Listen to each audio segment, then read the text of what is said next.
สบายดีตู้สบายดีอ๋อโถวางก่อนสโมกคิงเฮาวางก่อนเจ้าสโมกคิงเฮาไหนวางก่อนเป็นอะไรคือว่ามาหาผู้สาวบ่เนี่ยนะฮะมาหาผู้สาวโอ้ก็แล้วบ่แล้วก็มาหางัวแม่มาหางัวแม่งัวแม่โถตู้เฮานี่ว่าคันบ่ได้งัวแม่ก็สิไปหาผู้สาวโอ้เจ้าฮู้บ่อันนี้อันต้นผู้เจ้ามาหาเนี่ยอันนี้นะเป็นผู้สาวเข้าของตู้พายใดเข้าใจแล้วฮู้แล้ว ฮู้แล้วฮู้หักมาบ่ย่านเสี่ยวหายบ่เดี๋ยวนี้นะตู้พายตู้พายมาล้มก่อนเลยได้พักกันย่างน้ำหลังก็ลงนาหั่นนะเจ้าโอ้ก็บ่ว่าอันนี้มาเยี่ยมมายามเบิ่งเชิงมาเยี่ยมยามเราถามข่าวถามข่าวเนาะโชคดีบ่จังนี้จังนั้นนะว่าคันมันเป็นไปได้ก็จะได้งัวแม่เมื่อแล้วเป็นอันนี้เนาะคักปานหยังเอาแล้วหนาวแล้วแต่ตู้เอาเบิ่งตู้เพิ่นจักอันนั้นทำธุระส่วนตัวจักหน่อยทุกคนเอ้ยทุกคนเอ้ยเพราะนี่คือบรรยากาศในเฮือนไอ้สัตว์เนาะเพิ่นว่าจักเพิ่นเฮ็ดอีหยังอยู่ทุกคนเอ้ยตัวเอ้ามาบัดนี้คือเห็นแต่เตาไฟแล้วเหรอวะนี่นะสุกไวแท้นี่นะเห็นแต่เตาไฟได้บัดนี้ได้โหเธอจากเพิ่นเห็ดไปซั่นเห็ดตักว่าบาบอยู่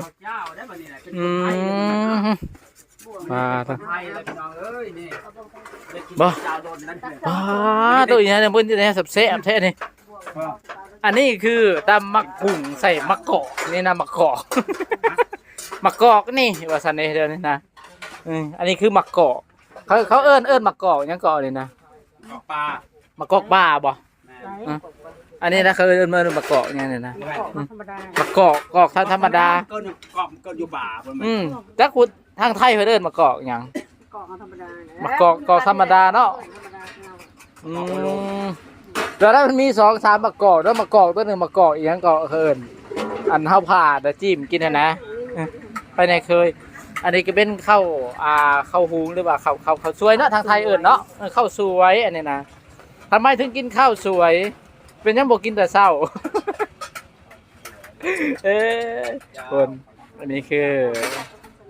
ไอ้สัตว์คนงามทุกคนเลยแต่ว่าอกหักจากผู้บ่าวแล้วพ่อหรือว่าได้เนาะไม่ว่าสิได้อันนั้นบ่จะว่าสิได้ข่าวดีบ่จากวันนี่โธ่ช่างมีผักมีหญ้ากินกับจังผักหญ้าอ้าวตำบักหุ่งนี่หรือว่าจะกินกันแกน้ำไม้ก็กินเนาะคือกินเจียวปลาเนาะอ้าวกบเราผัดกินแล้วแหละก็เสร็จเลยโอ้สมบัติแซ่บเลยทุกคนเลยนี่วิ่งยั่วนั่นดิเอาอันFCบ่าวกระพงด้วยจ้ะเปลี่ยนกล้องให้เราหน่อยเด้ออาหารบ้านฮะเปลี่ยนกล้องให้เราเปลี่ยนมาทำพี่แล้วบ่กล้องเราฮะไม่ได้มันมุนบ่ได้ของเรามุนได้อยู่ขากล้องมันจะไปใช้หมุนนั่นน่ะเด้นี่ฮะหมุนมาเข้าพี่บ่มันก็แซ่บอยู่ได้คันมักมักกระถินนี่นะเข้ามาไหมเขาเที่ยงเป็นเขาเที่ยงเขาบ่ายเขาเที่ยงเลยน้องจะเป็นเขาบ่ายบ้าแต่จะเอาไปทางใดนานๆคือจะทงขักแน่เอาไว้จะทงไว้โอ้ปลาเอ้าเดี๋ยวมากินข้าวนำกันเพราะนางปุ๊บก้องในดาผู้สาวเขาเนี่ยปลาเนาะผู้สาวใส่หยากับปุ๊บทำทุกคนว่าจะให้เบิ่งผู้สาวใส่หยาเขาไม่ได้เบิ่งซ้ำปลาทุกคนไปเบิ่งบรรยากาศกันตอนนี้พากินข้าวกันเด้อทุกคนเด้อกินข้าวกันเนาะเอสันเนาะตอนนั้นกินข้าวเพิ่นบ่ให้ถ่ายได้เอสันว่ะเขาอยากคุยคำใหญ่ก็บ่ได้คุยเพิ่นว่านี่ปะทุกคนพาไปเบิ่งกันว่าจะเป็นยังไงตู้มีมามือนี่สิเป็นจังใดยังวะเดินกินข้าวโอเคว่าตู้มี มาอีหยังก็ได้นี่นะ อันนี้นะ มา หาผู้สาวแหละ ป้าชัดบ่มาหาผู้สาว เจ้าฮู้บ่ว่าแม่นพระอานแม่นผู้สาวผู้ใดอันนี้นะเมื่อก่อนตู้พายแล้วมาลมมาเล่นได้เมื่อก่อนนะ จังหวะก็ยังบ่ยกฮู้คักปานใดแหละ อ่า ยังทันได้เก็บประวัติคักปานใด แล้วบ่ได้เก็บประวัติคัก เจ้า ประวัติหน่อยมีหลายแล้วประวัตินี่แค้นตัวเล่นตะเลินก็มีประวัติน้อยสั่นเนาะแต่ว่าเจ้าบ่ฮู้สลิดหน้าตู้ว่าอันนี้นั่นอันนี้น่ะเป็นผู้สาวเก่าตู้พายตะกี้พากันอันนำหลังกันต้องแรงออกไปอันทุ่งนาพุ่นน่ะ เจ้า ของเพื่อนเราก็มาไกลทางจังหน่อยเนาะ แม่นแหละผู้เพิ่นสิเกี่ยวไปพุ่นล่ะวะเจ้าเห็นในคลิปเมื่อกี้เอาไปพุ่น ไป น่ะ นำกันกับเจ้าเด้เวเข้าไปเนาะ อ๋อโดย ไปเห็นแต่ลูกสาวเรา แม่นแหละตอนเฮาแวะไปเนาะ แวะไปและบ่เห็นบ้านนี้ เจ้าเลย เจ้า ว่า จะไปนั่นเด้ เจ้า จะ เล ไป ยว่าอัน บ้านโคกบ้านนะเด้เลยพาตู้เพิ่นแวะเข้ามาสุดก็ได้ยินอยู่ว่าสิมาหาพอ YouTube มาหาบ่ YouTube ก็คือตู้นี่แหละอยากมาแต่หึงแล้วได้ ไปตันใด แม่นแหละ อยากมาแต่หึงแล้วได้ยิน แล้ว ได้ยินสาวซ่าสาวลือแม่นบ่ แม่ แล้วอยากมาตู้ดิ แม่ชาวสาชาวลือ โดย ชาวตู้มีพี่มีพญา โอ้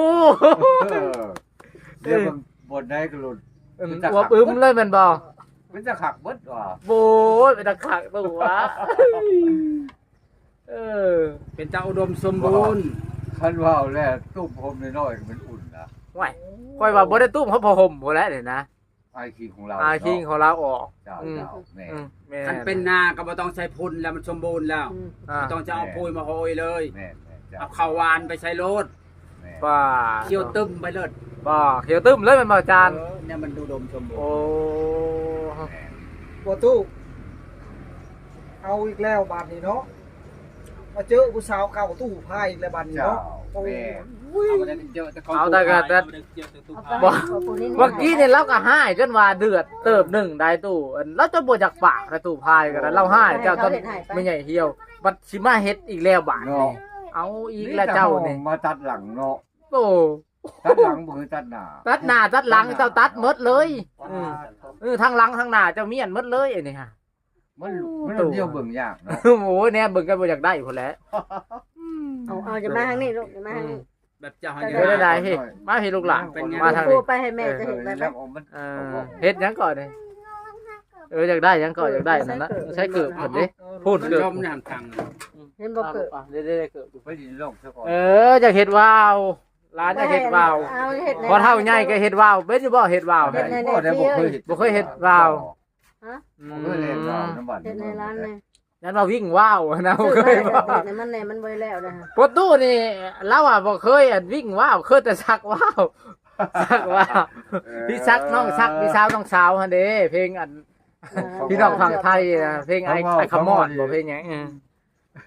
เพราะว่าหนูว่าผิดแล้วเนาะ แม่นแหละเพิ่นว่าสักว้าวก็คือเซาสักแล้วก็ดึงแลนวิ่งว้าวโอ้ยซั่นช่วงนี้ก็ช่วงยามนี่เนี่ยบริษัทเป็นอะไรกินข้าวอิ่มหรือเป็นอะไรปัดนี่ฮะตุ้ยพี่บ่เป็นอยากนอนบ่จักจ้ะกินข้าวอิ่ม เกมเลยจังนอน กินข้าวอิ่มเลยแต่เก่าปกติแล้วครับว่ากินข้าวอิ่มแล้วมีปัญญาเว้าก็เก่งอันนี้พัดนางตายานแหละ จักว่าเราคุยกับเบาจุดแจ้งกับว่าอยู่ เอาเด้อบ่แม่นลีบ่ บ่หิวนอนแต่มือไปบุญบ่ได้ ปอ เบิ่งบ่ขึ้นนอนแต่ว่าแรงก็ยัง ไปหันจักโมงไปหะ ไปแต่ว่าแรงไปแล้วก็จน1 โมงพุ่นแล้ว ดีแต่บ่แจ้งเนาะ เขาว่าเมาขนาดเนาะ เอาก็เมาแล้วไปกินเบียร์แล้วก็เข้าร้านก็จนเลิกพุ่นแล้ว อ๋อเสียอาหารหมอลำเรื่องบ่หรือว่าใดๆเนี่ยอ ไปให้แม่เจ้าหาให้อยู่ลุ่มมึงคงยางนี่ อยากได้หยัง อยากได้ทงยางบาด อยู่ใช้ ทงยางหาเอาได้ใส่เด้บั เอา ด โล นี้ ดเอาให้โลด ในรถบ่เอา อันนี้ในรถ ใน นี่ ร ด้ว ถ ย นะเอาไว้ น้อยเนี่ยรถนี่รถซีผ้า สีฟ้านี่ลูกสีฟ้านี่บ่เอาได้บ่ตัวเอารถตัวใหญ่เอารถ เอาโลด ตัวนั้นแห้งใหญ่ค่ะแล้วบ่ มันจะเป็นอันนั้น จอก มันเอ้ามันกลางออกมาจากพอดีเด้ตัวน้อยมันก็น้อยโพดบ่ได้ น้อยคือ เออไปจะไปแก่น้ำกินบ่นะไปเอาน้ำกิน ไปกับสนุก2คน บ่ไปหันไปจากคนอันไปอันไปอันนั้นอันไปเสียหมอลำน่ะ 2คน 2 คน เจ้าสนุกนะ เจ้าก็สนุก แม่ โอ้ วันอาหารสดแจ้งเลยแม่นบ่ จน1 โมง2 เอ โมง อแล้วอันนั้นผู้สาวผู้บ่าวบ่จื้อบ่ว่าโอ้ยผู้สาวได้ผู้สาวได้อันนี้ผู้สาวใน YouTube มันได้เขาก็บ่จื้อเจ้าบ่ ผู้บ่าวไปก็ไปแต่มันยิ่งคือกัน แน่ว่า ส ให้ นุก ตู้ เราก็บ่ไปเข้าห้านนำเนาะไปผู้เดียวเข้าผู้เดียว บ่เราเห็นนั้นเรายืนถ่ายอยู่เนาะเออ แต่ก็เป็นคนยืนเบิ่งเลย บ่แม่นเรายืนเบิ่งจะว่าเราเมื่อยเต้นแล้วบ่จัก เราบ่เต้นเลย เราบ่มักเต้นมันบ่ เราบ่เฮ็ดนะ อืม เรายืนเบิ่งเบิดแต่เงินไปซื้อพวงมาลัยนั่นแหละ โอ้ 20,000นี่ก็ห้อย20,000ก็50พวง เอาเลย เบิดจะสิฮอดแสน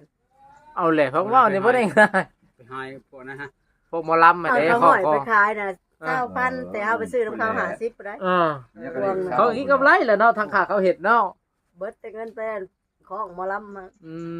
บ่บักได้ไปเองรอๆล่ะของรถ บ่ก็คนลึกกันนี่ เออเขาบ่ชวนตู้เพิ่นไปนำแหน่หรือว่าบ่ลืมกันบ่ตะกี้ ส่วน นะ อยู่ส่วนอยู่เพิ่นบ่มาเนาะ อันแหละ เบ้บ่มีรถ ส่วนนึงกันอยู่ใด ชวนบ่ จนทาแป้ง ถ้ากันตักเตรียม ส่ แล้ว วนกันหลายๆให้เพิ่นบ่มา ถ้ากันตักเตรียมแล้วสิมา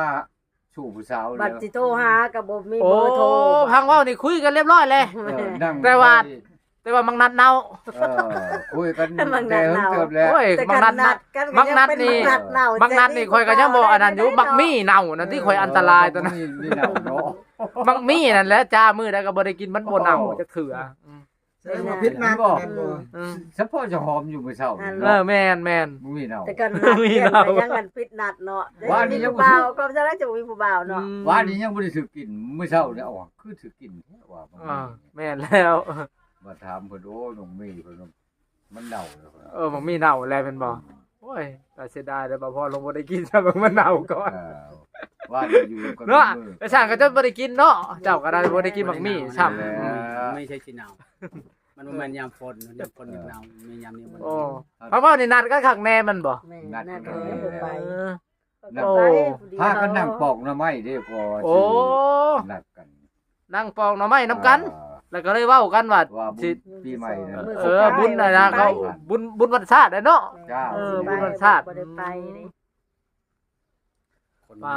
ไป ถู จั ก งไดเนาะ บ่มีรถบ่มีรางให้ได้ค่ะ ยากนี่แหละไปก็ได้ ลัดรถเขาเพิ่นว่าเขาว่ามันเต็มแล้ว บริษัทจักก็ขับรถเป็นบ่ขี่รถจักรเป็นบ่ขับเป็นบ่ ครับบ่เป็น ขับบ่เป็นน่ะขี่ได้ แม่น ขี่ชนท้ายหมู่ได้ แม่น หมู่พาบิดเท่าใดก็มีแต่สั่งเข้ามาบิดเลยๆบิดเลยๆแม่นบ่ วิดเลยแหละ โอ้หาจะบิดหลายๆแล้วเด้อคุ้มหลายเด้อ ผู้ย่านคง อันตรายเลยเนาะ มันอันตรายแล้วตู้มีแล้วก็ยังอันเฮ็ดกดปอดมา โอ้ยมันสิขึ้นมาได้ว่าจนวิทย์มันดัง กินแต่เว้นน่ะเบิดเบียร์จักปอง เขาสิว่าโอ้เฒ่าคือก บ ด ดจอง แก้ว ปองบดไปบดแป้งเขาอันนินใจกระตุกเขาให้โดดป้าโตจนลงแจ้งมุม ไปฮอดหันแล้วบ่อึดหมู่ โอ้ย หลายโพด หลายโพดอยู่หน้าเวที อาเซียเนาะ อาเซีย เดี๋ยวสั่นคุณสาคนลือผู้บ่าวเห็นก็ใช้เราก็ลืมเบิดแหละ เอาเลยแม่ละ ไม่สิ บ่ ลื มี ม เฮ็ดผู้บ่าวจะมาบ่มี โอ้ บ่แม่นว่าสิลืมแต่เจ้า บ่อันมาแต่สุดอันมากับเฮาแหละบ่เห็นชาวสันแต่มาแต่พุ่นบ่อันนี้แล้วบ่ได้เคยมาจักเทื่อบ่บัดนี้นะเฮือนชาวสันนี่ได้ บ่ได้บ่ได้เคย เออ แสดงว่าฮักกันมาครั้ง หา แรก กัน แม่ มา เนาะ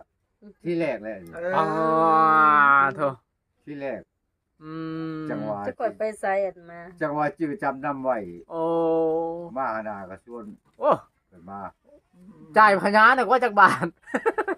มันบ่เว้าพญาบ่เป็นแม่จักแล้วอันผู้บ่ลำ เปิด เพิ่น ไป บ่ลำ บ่ลำพูดตามเรื่องเลย เว้าใช่แม่ใหญ่น้อยคือเป็นจ้ะ เอออันนั้นผู้สาวเก่าเพิ่นบ่จักอันนั้นน่ะอืม คือว่า เพิ่นก็บ่ได้ง่ายได้ไปทั้งตัวผู้สาวบ้านนั้นบ้านนี้ตู้นี่ก็ได้ คนแต่ละคนเนาะเฮาก็ แม่ คือกันเนาะ สิเว้าไปทุกที่ทุกแดนลูกก็เจียมๆแน่เนาะ โดย ไปตัวเขาเลยเนาะเขามักกันให้ได้เนาะ อ่า ไปตัวผู้นั้นผู้นี้เขามักกันได้ใส่ให้ได้บัดนี้ ตัวเขา ตู้หามันหักกันยัวเขาหาไปเอาหน่อไม้ นี่นั่นแล้ว ประตูเอาแต่หน่อไม้ เออ เขาไปแหละลี่เขาโอ้ยตู้เฮานี่เป็นไงอันผู้สาวแกงหน่อไม้ให้กินน่ะแซ่บบ่ตู้ อันมื้อนี้นะ แม่น โอ้โทชุดยอด แกงไอ้ลวกอยู่คักอะไรเนาะ พอดีโลดละเฮ็ด คำเป็นตาน้อมเรายำเฮ็ดกรึบๆเลยแล้วแต่หน่อไม้ ร่างเถื่อ กำลั เรา งอ่อน หมอ คัก เห็นบ่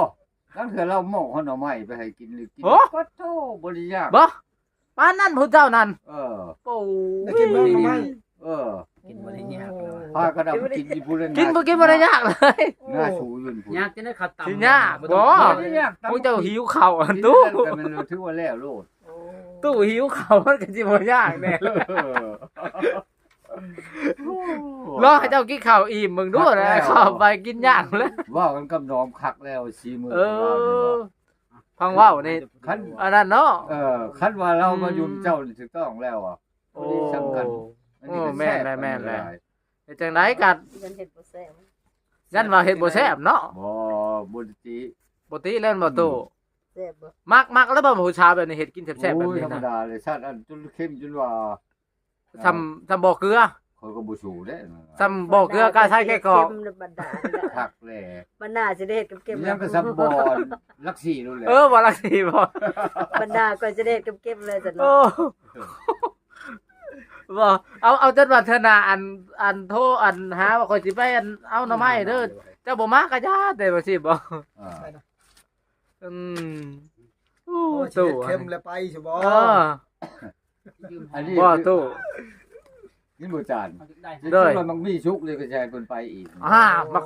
หน้าพอตู้นี่มีทั้งมักมีนี่หน่อไม้นี่ อยู่ในสวน ได้ บ่ ใช่ คือว่ามีกุ้งในน้องเจ้าน่ะตู้ จากมือไปกินกุ้งบ่ จัง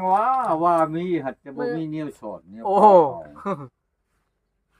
ป้าเพิ่นก็ว่าหลายอยู่หัดแต่ว่า อันนี้นี่เอาเว้าจังนี้ซะตู้อันนี้อันนั้นเฮายังได้อยู่ได้บนเคยไปหาหะ โอ้ ยังได้อยู่กุ้งยังได้อยู่ ก้อยกุ้ง เอ เนาะ อแล้ว ว่าเขาไป มือได้ผู้สาวอัน วางไปทั่วคือว่าบ่เฮ็ดเป็นก็ใช้ท่าเขาแหน่ครับ เว้ยยังบ่ได้แล้วอยู่ว่าจะไปอีก บ่ยังบ่ เว้ยยังบ่ไอ้ลายนึง พี่ เขา ลึก เว้าบ่สิได้ขยายใหม่หมดบ่พังออก โอ้ยมันได้พังใหม่หมดชุดเล็งอืม โอ้ ลำแล้วจังหวะเนี้ยอยู่ตู้เอ้ยแล้วนัดผู้เช้าอันปลาลินชุยแล้วเป็นหยังกินกุ้งเต้นอยู่พุ่นโลดเนาะเอ้ยท่านเนาะ เราสิไปบ่ ไปอยู่บ่ ไปมือว่างๆ คันเราไปมันก็ดี ไปแหละมื้อหน้าจะให้อัน ผู้สาว บ่าวน้อมผ้าม่วนมาเอา คันรไปเนี่ยก็ มาหับเอาเรา สิให้ผู้บ่าวเพิ่นเลี้ย เอามาหับเอาไว้สั่นนี่แหละ สิมีรถหับ อ้าวจะให้บ่ยากเขาจะให้อันจ้าคำพงบ่าวคำพงบรรณามาหับเอาก็ได้สั่น โอ้ ครับเพื่อผู้ตู้มีเฮ็ดได้ทุกอย่างเนาะตู้เนาะอืม ไปหับไปส่งเอกจะเอาเวลาเนี่ยมันไกลเนาะ โอ้ยแล้วก็สิยากหยังเนาะนั่นสวนหน่อไม้อันตู้มีเนาะตู้เนาะสวนหน่อไม้ตู้มีก็มีมันสิอุกสิอ่างมีช่างตู้มีเฮาอ่ะ น้ำไหลไผสว่าง แม่น ผู้ที่สาม ไฟก็มี อ่า ผู้ใหญ่ก็ไปเวียยังบ่ทันได้ไป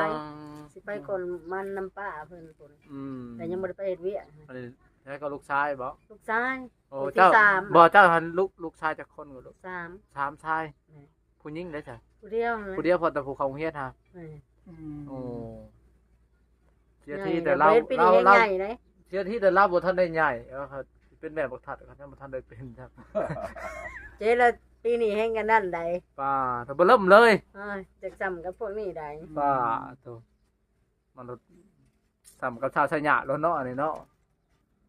โอ้เฮ้ยไอ้สัตว์ไปได้เดี๋ยวนี้เอ้าขอบใจเด้อไงเด้อ อืม ขอบคุณขอบใจ เอา